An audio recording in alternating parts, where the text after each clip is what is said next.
കുഞ്ഞുങ്ങളിൽ കാണുന്ന liver disease അല്ലെങ്കിൽ non alcoholic fatty liver disease എന്ന് പറയുന്ന കണ്ടീഷൻ, ഇതിൻ്റെയും പ്രധാന കാരണം എന്ത് തന്നെയാണ്? മൈദ അടങ്ങിയ ട്രാൻസ് ഫാറ്റ് അടങ്ങിയ ഭക്ഷണങ്ങളുടെ അമിതമായ ഉപഭോഗം, അല്ലെങ്കിൽ കാർബോഹൈഡ്രേറ്റ് ധാരാളം അടങ്ങിയ ഭക്ഷണങ്ങളുടെ അമിതമായ ഉപഭോഗം. അപ്പം ഇതൊക്കെ നിയന്ത്രിക്കേണ്ട, അപ്പോൾ കുഞ്ഞുങ്ങൾക്ക് ഭക്ഷണം കൊടുക്കണ്ടേ, കുഞ്ഞുങ്ങളെ പട്ടിണിക്കിടണമോ എന്നൊന്നുമല്ല. എല്ലാത്തിനും എന്താണ്, ഒരു ലിമിറ്റേഷൻസ് ഉണ്ടാകേണ്ടത് വളരെയധികം അനിവാര്യമായിട്ടുള്ള ഒരു ഘടകമാണ്. അത് ഭക്ഷണ കാര്യത്തിലായാലും അവരുടെ വ്യായാമ രീതിയിൽ വ്യായാമം ചെയ്യണം. നമ്മൾ പല കുട്ടികളെയും കാണുന്നുണ്ട് വ്യായാമം ചെയ്യാറില്ല. എന്നാൽ ചില കുഞ്ഞുങ്ങൾ നമ്മൾ കാണുന്നുണ്ട് അവർ കുറച്ചും കൂടെ ഹെൽത്ത് കോൺഷ്യസ് ആകുമ്പോൾ അവരെന്താ ചെയ്യുന്നത്, അവർ കഴിക്കുന്ന ഭക്ഷണത്തിൻ്റെ കാലറി മൊത്തമായിട്ടും അവർക്ക് എന്ത് ചെയ്യണം, ബേൺ ചെയ്ത് കളയാൻ വേണ്ടിയിട്ട് അവർ അമിതമായ എക്സസൈസ് ചെയ്യുക. രണ്ടായാലും കുഞ്ഞുങ്ങൾക്ക് ദോഷം തന്നെയാണ്. നമുക്ക് എല്ലാത്തിനും ഒരു ലിമിറ്റേഷൻ വളരെയധികം ആവശ്യമാണ്. പിന്നെ അമിതമായ ഭക്ഷണം കഴിക്കുന്നു എന്ന് പറയുന്നു. ഈ അമിതമായി കഴിക്കുന്ന ഭക്ഷണം അത് പോഷകമൂല്യമുള്ള ഭക്ഷണം ആവണമെന്നില്ല. ആ കഴിക്കുന്ന ഭക്ഷണങ്ങൾ ജങ്ക് ഫുഡ്സ് ആകുമ്പോഴാണ് നമുക്ക് ഏറ്റവും കൂടുതൽ പ്രശ്നങ്ങളിലേക്ക് പോകുന്നത്. അപ്പോൾ ജങ്ക് ഫുഡ്സിൻ്റെ ആ ഒരു ഉപഭോഗം വളരെയധികം കുറയ്ക്കേണ്ടത് അനിവാര്യമാണ്. പിന്നീട് നമ്മൾ നോക്കുന്ന ഒരു കാര്യം എന്ന് പറയുന്നത് ഫ്രൂട്ട്സ്, പഴവർഗ്ഗങ്ങൾ. കുട്ടികളുടെ ഇടയിൽ ഫ്രൂട്ട്സിൻ്റെ ഇൻടേക്ക് വളരെയധികം കുറയുന്നു, വെജിറ്റബിൾസിൻ്റെ ഇൻടേക്ക് വളരെയധികം കുറയുന്നു. അവർ ഫുഡ് കഴിക്കുന്നെങ്കിൽ പോലും അവർക്ക് കൂടുതലായിട്ട് വേണ്ടത് ഒന്നുകിൽ നോൺ വെജ് ഫുഡായിരിക്കും, അല്ലെങ്കിൽ അതുപോലുള്ള ഫുഡ്സ് ആയിരിക്കും. സോ അവരുടെ ഫുഡിൻ്റെ ഇൻടേക്കിനകത്ത് വെജിറ്റബിൾസും ഫ്രൂട്ട്സും തുടങ്ങിയ കാര്യങ്ങൾ വളരെയധികം കുറവായിട്ടാണ് കാണപ്പെടുന്നത്. അപ്പോൾ ഈ വക കാര്യങ്ങളെല്ലാം തന്നെ കുട്ടികളിൽ എന്തുണ്ടാക്കുന്നു, അമിതമായ വണ്ണം, അതുപോലെ തന്നെ ലിവർ ഡിസീസും അതുപോലെ ഡയബറ്റീസ് തുടങ്ങിയ പ്രശ്നങ്ങളിലേക്ക് നയിക്കുന്നു. PCODs പോലുള്ള പ്രശ്നങ്ങളിലേക്ക് നയിക്കുന്നു. നമ്മുടെ ഹോർമോണൽ ഇംബാലൻസിന് കാരണമാകുന്ന രീതിയിലേക്ക് മാറപ്പെടുന്നു. ഹോർമോണൽ ഇംബാലൻസിന് കാരണമാകുന്ന വേറെയും പല കാരണങ്ങളും ഉണ്ട്. എന്നിരുന്നാലും നമ്മുടെ ജീവിതശൈലിയും അതിലേക്കൊരു പങ്ക് വഹിക്കുന്നുണ്ട്. ഇനി വെള്ളം കുടിക്കുന്ന കാര്യം എടുക്കുകയാണെങ്കിൽ മിക്ക കുട്ടികളും ഏറ്റവും കൂടുതൽ നമ്മൾ കാണപ്പെടുന്നത് ഹോസ്പിറ്റലിൽ വരുന്ന പല അസുഖങ്ങളും കുഞ്ഞുങ്ങൾക്കുണ്ടെന്ന് നമ്മൾ കണ്ടുപിടിക്കുന്നത് യൂറിനറി ട്രാക്ക് ഇൻഫെക്ഷനുമായിട്ട് ഹോസ്പിറ്റലൈസ്ഡ് ആവുന്ന കുട്ടികളെ നമ്മൾ ചെക്കപ്പ് ചെയ്യുമ്പോഴാണ് മറ്റ് പല കണ്ടീഷനിലേക്കും കുട്ടികൾ പോകുന്നുവെന്ന് മനസ്സിലാകുന്നത്. അപ്പോൾ യൂറിനറി ട്രാക്ക് ഇൻഫെക്ഷൻ്റെ പ്രധാന കാരണം എന്താണ്? സമയത്തിന് വെള്ളം കുടിക്കില്ല, ആവശ്യമായ വെള്ളം കുടിക്കില്ല, വെള്ളം കുടിച്ചാൽ യൂറിനേഷൻ ചെയ്യില്ല. അപ്പോൾ ഇങ്ങനെയുള്ള കാര്യങ്ങളെല്ലാം കുട്ടികളിൽ നമ്മൾ ദിവസേന കണ്ടുവരുന്ന കാര്യങ്ങളാണ്. വെള്ളം കുടിക്കാൻ മടി, വെള്ളം കുടിച്ചാൽ യൂറിനേറ്റ് ചെയ്യാനുള്ള മടി, മിക്ക കുട്ടികൾക്കും പബ്ലിക് ടോയ്ലറ്റ്സ് യൂസ് ചെയ്യാനുള്ള മടികൾ കാരണം അവരെന്ത് ചെയ്യത്തില്ല, ആവശ്യമായിട്ടുള്ള വെള്ളം കുടിക്കുകയോ അത് കുടിച്ചു കഴിഞ്ഞാൽ അവർക്ക് യൂറിനേഷൻ കാരണമായതുകൊണ്ട് തന്നെ വെള്ളം കുടിക്കാതിരിക്കുന്നു. അപ്പോൾ ഇങ്ങനെ വരുന്ന പ്രോബ്ലംസ് ഇതൊക്കെ ജെനുവിനി നമ്മൾ ദിവസേന കണ്ടുവരുന്ന കാര്യങ്ങളാണ്. അപ്പോൾ ഇങ്ങനെ വരുമ്പോൾ കുഞ്ഞുങ്ങൾക്ക് യൂറിനറി ട്രാക്ട് ഇൻഫെക്ഷൻസ് ഉണ്ടാകുന്നു. അതിൻ്റെ ഭാഗമായിട്ടായിരിക്കും നമ്മൾ ഹോസ്പിറ്റലൈസ്ഡ് ആകുന്നത്, അല്ലെങ്കിൽ അതിൻ്റെ ഭാഗമായിട്ടുണ്ടാകുന്ന ഫീവർ വഴി ഹോസ്പിറ്റലൈസ്ഡ് ആകുമ്പോഴായിരിക്കും നമ്മൾ മറ്റ് കണ്ടീഷൻസിലേക്ക് കുഞ്ഞുങ്ങൾ പോയതായിട്ട് അറിയാനായിട്ട്, അല്ലെങ്കിൽ മറ്റ് കണ്ടീഷൻ കുഞ്ഞുങ്ങൾക്ക് ഉള്ളതായിട്ട് ചിലപ്പോൾ നമുക്ക് ഐഡൻറ്റിഫൈ ചെയ്യാനായിട്ട് പറ്റുന്നത്. അപ്പം പല അസുഖങ്ങളും നമുക്ക് ഐഡൻറ്റിഫൈ ചെയ്യുന്ന മറ്റൊരു കണ്ടീഷനുമായിട്ട് വരുമ്പോഴാണ്. അപ്പോൾ അതുകൊണ്ട് തന്നെ നമ്മൾ ശ്രദ്ധിക്കേണ്ട ഒരു കാര്യം, ചെറിയ ചെറിയ ലക്ഷണങ്ങൾ കുഞ്ഞുങ്ങൾക്ക്, ഇപ്പം ഞാൻ വിളർച്ചയുടെ കാര്യം, കുഞ്ഞുങ്ങൾക്ക് വിളർച്ചയുണ്ടോ എന്ന് നമുക്ക് പെട്ടെന്ന് അറിയാൻ പറ്റത്തില്ല. കുഞ്ഞുങ്ങൾ ക്ഷീണം പറയാം, തളർച്ച പറയാം.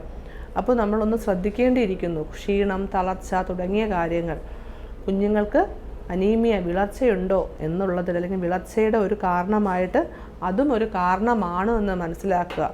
പിന്നെ ഇതിനെല്ലാം കുഞ്ഞുങ്ങളെ നമ്മൾ നോക്കി ട്രെയിൻ ചെയ്ത് കൊണ്ടുവരുമ്പോൾ അടുത്ത് വരുന്ന ഒരു പ്രധാന പ്രശ്നമാണ് കുഞ്ഞുങ്ങളിലെ ഉറക്കമില്ലായ്മ. കുഞ്ഞുങ്ങൾ രാത്രിയിൽ വളരെ കുറച്ച് സമയമേ ഉറങ്ങാറുള്ളൂ. അതായത് രാത്രി വൈകിയേ ഉറങ്ങാറുള്ളൂ മിക്ക കുട്ടികളും. നമ്മൾ ഏതൊരു കുഞ്ഞിൻ്റെ കാര്യം അന്വേഷിച്ചാലും കുഞ്ഞുങ്ങൾ വളരെ വൈകിയാണ് ഉറങ്ങുന്നത്. 12:30 മണി, ചിലപ്പോൾ 1 മണി വരെയൊക്കെ ഇരിക്കുന്ന കുഞ്ഞുങ്ങളുണ്ട്. പക്ഷേ പകൽ അവർക്ക് നേരത്തെ എണീക്കണം. സ്കൂൾ ടൈമിംഗ് ഉണ്ട്. രാവിലെ 8 മണിക്ക് സ്കൂളിൽ പോകേണ്ട കുട്ടികളുണ്ട്. ചിലപ്പോൾ 7:30 സ്കൂൾ ബസ് വരുന്ന കുഞ്ഞുങ്ങളുണ്ട്. ചില കുഞ്ഞുങ്ങൾക്ക് 6:30 സ്കൂൾ ബസ് വരുന്ന കുഞ്ഞുങ്ങളുണ്ട്. അപ്പോൾ 12 മണി 1 മണി വരെ ഉറങ്ങാതിരിക്കുന്ന ഒരു കുഞ്ഞ് എത്ര മണിക്കൂർ ഒരു ദിവസം ഉറങ്ങും? അപ്പോൾ അവരുടെ ഉറക്കമില്ലായ്മ അവരെ മറ്റ് പല കണ്ടീഷൻസിലേക്കും കൊണ്ടെത്തിക്കാം. അത് അവരുടെ ആരോഗ്യപരമായ പ്രശ്നങ്ങളുണ്ടാക്കും, ശാരീരികപരമായ പ്രശ്നങ്ങളുണ്ടാകും, അവർക്ക് മാനസികപരമായ പ്രശ്നങ്ങളുണ്ടാക്കും.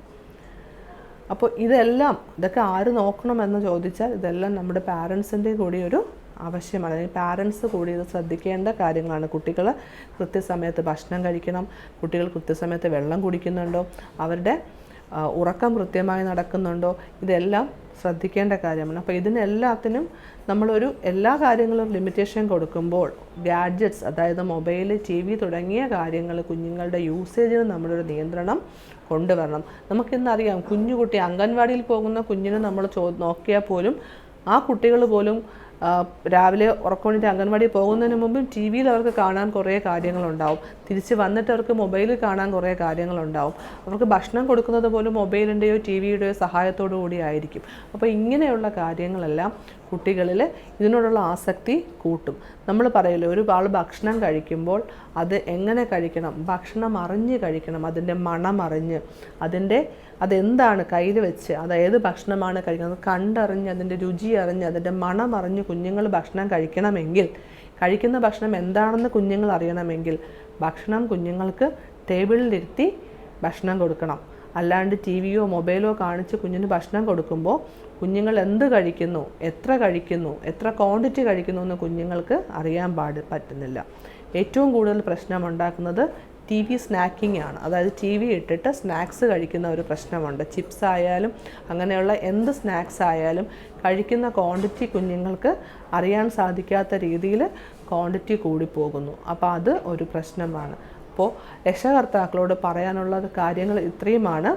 ജീവിതശൈലി രോഗങ്ങൾ മുതിർന്നവരിൽ മാത്രമല്ല, കൗമാരക്കാരിലും കുട്ടികളിലും എല്ലാം കാണപ്പെടുന്നുണ്ട്. അപ്പോൾ അതിന് പ്രധാന കാരണം അവരുടെ ഭക്ഷണ സംസ്കാരം, അവരുടെ വ്യായാമ സംസ്കാരം, അവരുടെ ജലസംസ്കാരം, അതുപോലെ തന്നെ അവരുടെ ഹൈഡ്രേഷൻ, അതായത് നമ്മൾ പറയുന്ന നിദ്രാ സംസ്കാരം, ഇതെല്ലാം തന്നെ ഒന്ന് റെഗുലറൈസ് ചെയ്യാനായിട്ട് രക്ഷകർത്താക്കൾ ശ്രദ്ധിക്കുക. കുഞ്ഞുങ്ങളെ രാത്രിയിൽ നേരത്തെ ഉറങ്ങാൻ അനുവദിക്കുക. 9 മണി 9:30 മണി മാക്സിമം 10 മണി അതിനുള്ളിൽ തന്നെ കുഞ്ഞുങ്ങളെ കിടന്നുറങ്ങാനായിട്ട് ഉള്ള സാഹചര്യം വീടുകളിൽ ഉണ്ടാക്കുക. അവർക്ക് രാവിലെ ബ്രേക്ക്ഫാസ്റ്റ് കൃത്യമായി അവർ കഴിച്ചു എന്ന് ഉറപ്പുവരുത്തുക. കഴിക്കുന്ന ബ്രേക്ക്ഫാസ്റ്റ് അവർക്ക് പ്രോട്ടീൻ അടങ്ങിയ ബ്രേക്ക്ഫാസ്റ്റ്, ആവശ്യമായ പ്രോട്ടീൻ അടങ്ങിയ ബ്രേക്ക്ഫാസ്റ്റ് അവർ കഴിക്കുന്നു എന്ന് ഉറപ്പുവരുത്തുക. ഉച്ചഭക്ഷണം കഴിവതും വീട്ടിൽ നിന്ന് കൊടുത്തയക്കാൻ ശ്രമിക്കുക. ഇടയ്ക്കുള്ള സ്നാക്കിംഗ് ടൈമിൽ പഴവർഗ്ഗങ്ങളോ അല്ലെങ്കിൽ സാലഡ്സ് പോലുള്ളവയോ അല്ലെങ്കിൽ നമ്മൾ വീട്ടിലുണ്ടാക്കുന്ന ഇലയപ്പം, കൊഴുക്കട്ട തുടങ്ങിയ സാധനങ്ങളോ ഇങ്ങനെ ഹെൽത്തി ആയിട്ടുള്ള സ്നാക്സ് കൊടുത്തയക്കാൻ ശ്രമിക്കുക. ഈവൻ നട്ട്സ്, ഡേറ്റ്സ്, പിന്നെ ഡ്രൈ ഫ്രൂട്ട്സ്, ഇതൊക്കെ നമുക്ക് സ്നാക്സായിട്ട് കൊടുത്തയക്കാം. ഇങ്ങനെയുള്ള സാധനങ്ങൾ സ്നാക്സായിട്ട് കൊടുത്തയക്കാൻ ശ്രമിക്കുക. കുഞ്ഞുങ്ങൾ സ്കൂൾ വിട്ട് വീട്ടിൽ വരുന്ന സമയത്തും അതുപോലെ തന്നെ അവർക്ക് ഹെൽത്തി ആയിട്ടുള്ള ഭക്ഷണങ്ങൾ കൊടുക്കാനായിട്ട് ശ്രദ്ധിക്കുക. രാത്രിയിൽ നേരത്തെ അവരുടെ ഭക്ഷണം കൊടുക്കാനായിട്ട് ശ്രദ്ധിക്കുക. ഇത് കൂടാതെ അവർ വെള്ളം കുടിക്കുന്നുണ്ട് എന്ന് ഉറപ്പ് വരുത്തുക. എപ്പോഴെങ്കിലും അവർക്ക് കുറച്ച് സമയം, ഒരു ഹാഫ് ആൻ അവർ മുതൽ 1 മണിക്കൂർ വരെ അവർക്ക് ചെറിയ തോതിലുള്ള വ്യായാമങ്ങൾ ചെയ്യുവാനുള്ള സാഹചര്യങ്ങൾ ഉണ്ടാക്കുക. വെള്ളം അവർ കുടിക്കുന്നുള്ള ഉറപ്പ് വരുത്തുക. നന്നായി അവർ ഉറങ്ങുന്നു എന്ന് ഉറപ്പ് വരുത്തുക. ഈ വക കാര്യങ്ങൾ കൃത്യമായി രക്ഷകർത്താക്കൾ ശ്രദ്ധിക്കുക. ശ്രദ്ധിച്ച് വരുമ്പോൾ തന്നെ നമുക്ക് മനസ്സിലാവും കുഞ്ഞുങ്ങൾക്ക് എന്തെങ്കിലും പ്രശ്നങ്ങളുണ്ടോ ഇല്ലയോ എന്നുള്ളത്. അപ്പോൾ ഹെൽത്തി ആയിട്ട് നിങ്ങളുടെ കുഞ്ഞുങ്ങളെ വളർത്തണമെങ്കിൽ അതിൻ്റെ കച്ചിത്തുരുമ്പ് നിങ്ങളുടെ കയ്യിൽ തന്നെയാണ്.